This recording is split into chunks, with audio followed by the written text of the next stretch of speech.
বিসমিল্লাহির রহমানির রহিম। আসসালামু আলাইকুম।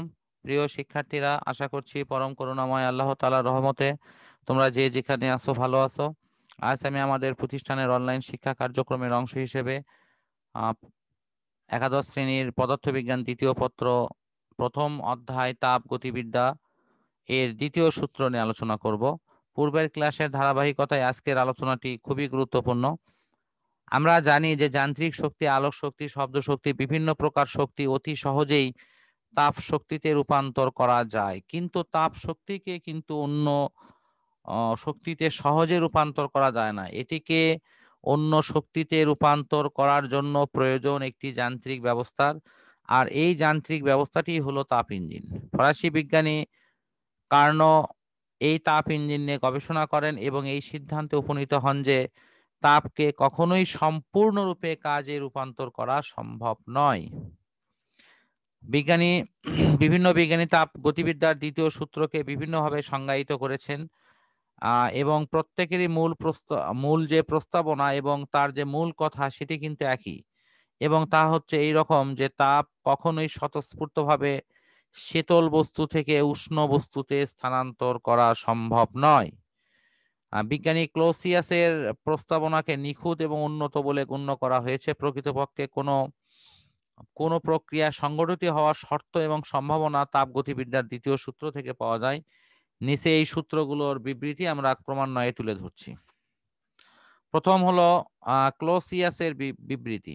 বাইরের কোনো শক্তির সাহায্য ছাড়া স্বয়ংক্রিয়ভাবে কোনো যন্ত্রের পক্ষে নিম্ন তাপমাত্রার বস্তু হতে তাপ উচ্চ তাপমাত্রার কোনো বস্তুতে স্থানান্তর সম্ভব নয়, অথবা তাপ আপনা আপনি শীতল বস্তু থেকে উষ্ণ বস্তুতে এটি স্থানান্তর করা সম্ভব নয়।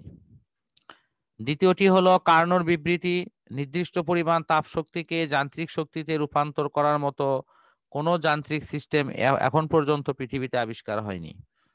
অর্থাৎ আমরা সম্পূর্ণ তাপ শক্তিকে যান্ত্রিক শক্তিতে তৈরি করতে গেলে সেখানে যে তাপ ইঞ্জিনের প্রয়োজন হবে সেই ইঞ্জিনটা হতে হবে তার কর্মদক্ষতা প্রায় 100%। কিন্তু এরকম 100% কর্মদক্ষতার কোনো ইঞ্জিন বাস্তবে তৈরি করা সম্ভব নয়। আমরা তাপ শক্তিকে ব্যবহার করে অবশ্যই যান্ত্রিক শক্তি পাবো, কিন্তু সেখানে কিছু না কিছু শক্তির অপচয় ঘটবে। এটি হলো এই কার্নোর সূত্রের মূল কথা।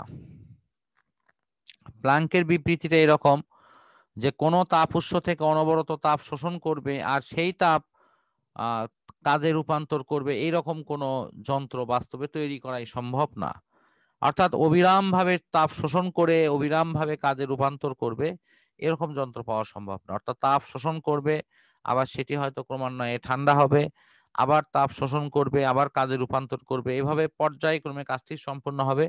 কিন্তু একাধারে তাপ শোষণ করতেই থাকবে আর সমস্ত তাপ কাজে রূপান্তর হবে, এই ধরনের কোনো যন্ত্র আসলে তৈরি করা সম্ভব নয়।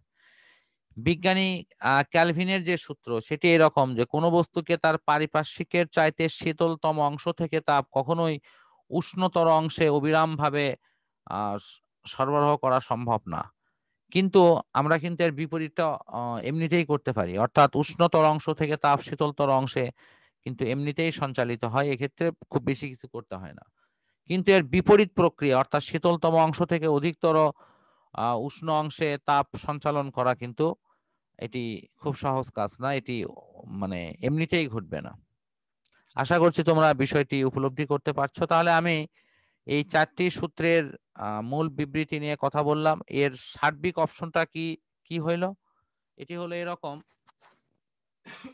যে স্বয়ংক্রিয়ভাবে তাপ শক্তিকে যান্ত্রিক শক্তিতে রূপান্তর করার সময় আমাদের এমন কোনো যন্ত্র তৈরি করা সম্ভব না যে যন্ত্রটি অপেক্ষাকৃত কম উষ্ণতার বস্তু থেকে তাপ বেশি উষ্ণতার বস্তুতে সঞ্চালন করবে, অথবা সম্পূর্ণ তাপ কাজে রূপান্তর করবে, অথবা এমনিতেই নিরবিচ্ছিন্নভাবে তাপ শক্তিকে যান্ত্রিক শক্তিতে রূপান্তর করা সম্ভব হবে। এটি হলো এই আহ তাপ গতিবিদ্যার এই সূত্রের মূল কথা। এখন আমরা প্রথম এবং দ্বিতীয় সূত্রের মূল পার্থক্যগুলো আমরা আলোচনা করব। প্রথম সূত্রে বলা হয়েছে যে তাপ শক্তিকে একটি অংশ তার ইন্টারনাল শক্তি বৃদ্ধি করা হবে, কিন্তু দ্বিতীয় সূত্রে বলা হচ্ছে যে এই তাপ শক্তি ব্যবহার করে এমন কোনো যন্ত্র তৈরি করা সম্ভব না যে সম্পূর্ণ শক্তিকে কাজে রূপান্তর করবে, কিছু না কিছু শক্তির সেখানে অপচয় হবে। প্রথম সূত্রে বলা হচ্ছে যে শক্তিকে সৃষ্টি বা ধ্বংস করা যায় না, এক বা একাধিক রূপে পরিবর্তন করা যায়। কিন্তু দ্বিতীয় সূত্রের ক্ষেত্রে কিন্তু আমরা দেখি যে তাপ শক্তিকে ব্যবহার করে আমরা যে কাজ পাচ্ছি, এক্ষেত্রে শক্তির কিন্তু অপচয় ঘটছে, ফলে অপচয় ঘটে এনট্রপিটা ক্রমান্বয়ে বৃদ্ধি পাচ্ছে। আমরা প্রথম সূত্রের যে গাণিতিক রূপ সেটি হচ্ছে D Q is equal to DU plus DW. আমরা এটি মার্কিং করে দিচ্ছি যে এটি হলো প্রথম সূত্র, D Q is equal to DU plus DW.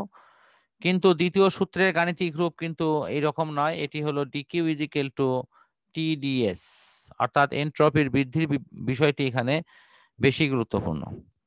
এরপর প্রথম সূত্রের ক্ষেত্রে অন্তর্নিহিত শক্তির ইউ আরেকটি অপেক্ষকটি এখানে জন্ম নিয়েছে, কিন্তু দ্বিতীয় সূত্রের ক্ষেত্রে গতি তত্ত্বে এনট্রপির এই অপেক্ষকটি এখানে জন্ম নিয়েছে।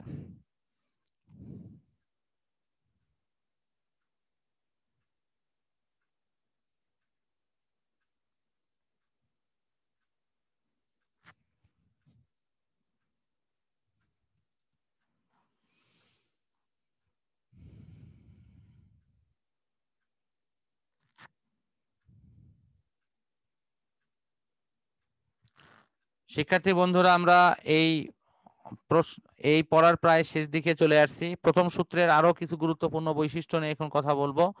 প্রথম সূত্রের ক্ষেত্রে দেখা যাচ্ছে কাজকে সম্পূর্ণরূপে তাপে পরিণত করা সম্ভব এবং এর সাথে তার ইন্টারনাল শক্তি বৃদ্ধি করা সম্ভব।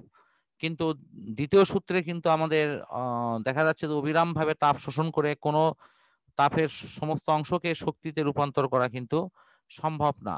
দ্বিতীয় সূত্রে আমাদের তাপকে পুরোপুরি কাজে যে রূপান্তর করা যায় না এবং এটিকে সম্পূর্ণরূপে মানে অন্য শক্তিতে রূপান্তর করা যাবে এই নিয়ে কোনো বিষয় এখানে স্পষ্ট করে দিক নির্দেশনা নাই বা উল্লেখ করা হয়নি। কিন্তু প্রথম সূত্রের ক্ষেত্রে দেখা গেছে যেটি শক্তির নিত্যতা বিধিকে পরিপূর্ণরূপে মেনে মেনে চলে। এখানে যে শক্তিটা সরবরাহ করা হয় তার সেই শক্তির একটা পুরো অংশই কাজে রূপান্তর হয়। এখানে শক্তির ওই অর্থে কোনো অপচয় হয় না। তো শিক্ষার্থী বন্ধুরা, আমরা এই আলোচনার মধ্য দিয়েই আজকের ক্লাসটি শেষ করছি। পরম করুণাময় আল্লাহ তাআলার কাছে সবার সুস্থতা কামনা করে বিদায় নিচ্ছি। আল্লাহ হাফেজ।